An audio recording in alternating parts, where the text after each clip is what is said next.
Most people think with emotion, and that's why most people are overweight, broke, and out of control of their lives. But the 1%, they think with logic, and that's how they get ahead. In this video, I'm gonna be revealing how the 1% thinks, so you can instantly become smarter and get ahead of 99% of people. The difference between the 99% and the 1% isn't luck, it's how they think. They don't react emotionally, they zoom out and make decisions based on logic and long-term gain. And today I'm gonna show you how to do that. Now, my first frame that I like to use when making decisions is called the mentor frame. This frame is so good because it pulls you out of emotions and pulls you into logic. See, what most people don't understand is that emotions are stronger than logic. 99% of people make decisions with emotions and then they justify those decisions with logic. When we're in the moment, it's really easy to make emotional decisions. We choose comfort, we protect our ego, we choose laziness. But when you zoom out and use the mentor frame, which I'm about to teach you, it makes it really easy to see what the correct decision is. You can't be objective when you're feeling the fear, the doubt, and the laziness. Stepping out mentally gives you the same clarity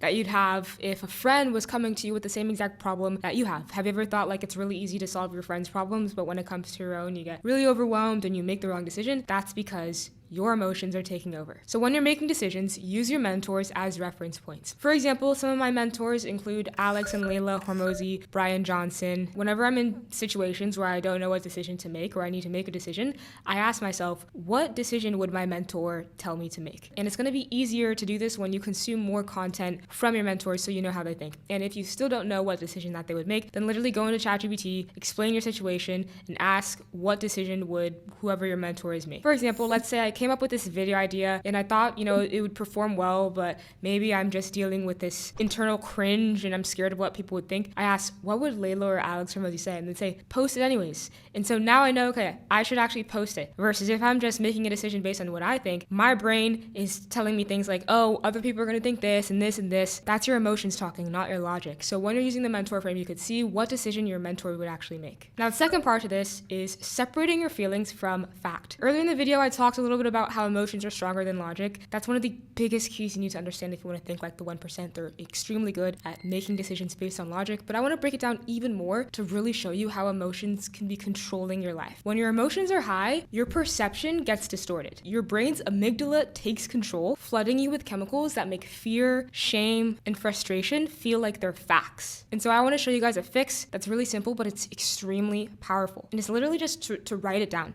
Right, so pause, and instead of reacting, grab, your notes app on your phone or like actually write it down in a notebook and create two columns. The first column is facts, the second column is feelings. So facts are objective, true, and measurable no matter who looks at them, and then feelings are subjective, emotional, and can change hour by hour. So for example, a feeling can be I'm behind in life, and a fact is I'm 25, learning new skills and improving faster than I was a year ago. A feeling can be my content isn't working, I suck at creating content.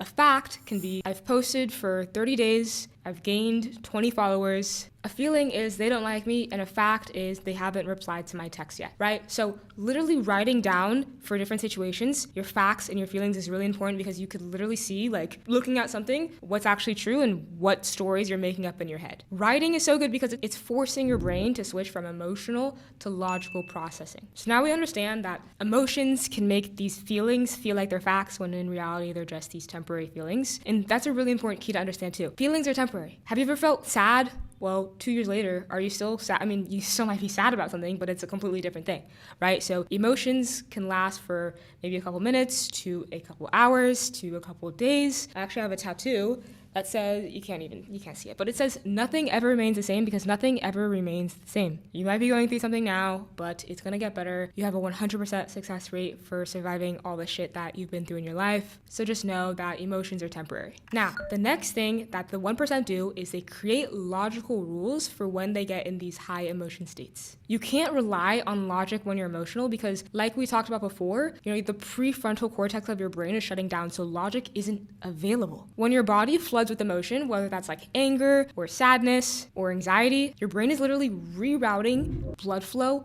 away from your prefrontal cortex, which again stimulates the logical processing, to the limbic system, which handles survival. And that's why emotions can feel stronger than logic. So the key is to install rules before emotion hits. So here are some examples of emotional rules. One is, I don't send texts when I'm angry. This is great because it can stop emotional clouds. Again, we talked about how emotions are these temporary feelings, but it stops these emotional clouds from creating long-term decisions. The goal isn't to suppress emotion, it's just to give logic enough time to come back. And the last frame that I want to touch on in this video is the regret minimization frame. So it's really simple. Just imagine yourself when you're 80 years old. Maybe it's really hard for you to walk now, and you spend most of your days in bed, and you're reflecting on your life. Ask yourself, would you have regretted not doing this, not taking the action that you're thinking of taking right now? Almost always, the regret of not trying hurts more than the regret of failing. For example, let's say that you meet a pretty girl or a hot guy and you want to ask them out, but you're scared. When you're 80 years old, do you think that you would have regretted not taking more shots? Or maybe you want to have a conversation with somebody, but you're too scared to have that conversation. Do you think when you're 80, you would have regretted not having that conversation earlier? This is one of my favorite frames because it really helps you make the decisions that you know that you should make, but you're just too scared to. Again, these are these emotions of fear and anxiety holding us back from doing the shit that we know that we need to do.